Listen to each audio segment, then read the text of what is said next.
Our detailed comparisons are made possible by users who subscribe. Please support us and subscribe.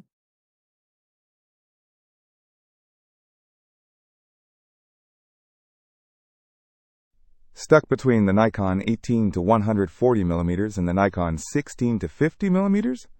This could be trickier than it looks. Both are Nikkor lenses, but designed for different camera systems. The 18-140mm looks like a classic workhorse, especially for DSLR shooters.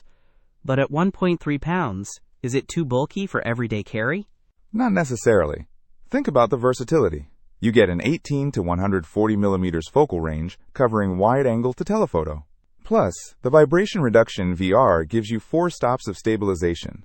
Imagine sharp handheld shots, even at full zoom. The 16-50mm, though, is incredibly compact, the smallest Nikkor Z lens.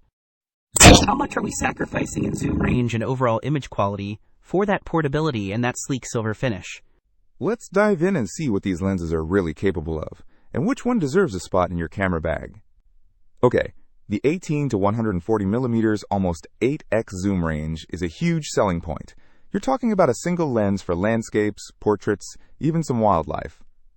And with a minimum focus distance of just 1.48 feet, you can even grab some decent macro-style close-ups.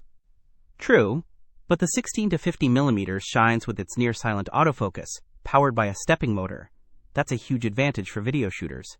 Plus, at just 1 pound, it's noticeably lighter and less intimidating for street photography. It also retracts when not in use, making it even smaller. But here's where it gets interesting, and potentially confusing for buyers. The 16-50mm is specifically designed for Nikon Z series mirrorless cameras, utilizing the Z mount. The 18-140mm, on the other hand, is an AF-S lens for Nikon DSLRs with the F mount, so compatibility is the first major hurdle. Are we even comparing apples to apples here? Good point, and let's not forget the glass. The 18-140mm has extra low dispersion ED glass to minimize chromatic aberration and improve image clarity. That's a big deal for sharpness and color accuracy.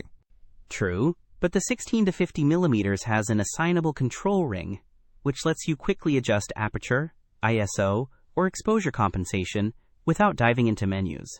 That's a real time saver in dynamic shooting situations.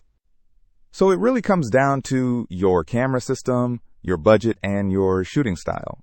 If you're rocking a Nikon DSLR and want a versatile all-in-one lens that can handle almost any situation, the renewed 18-140mm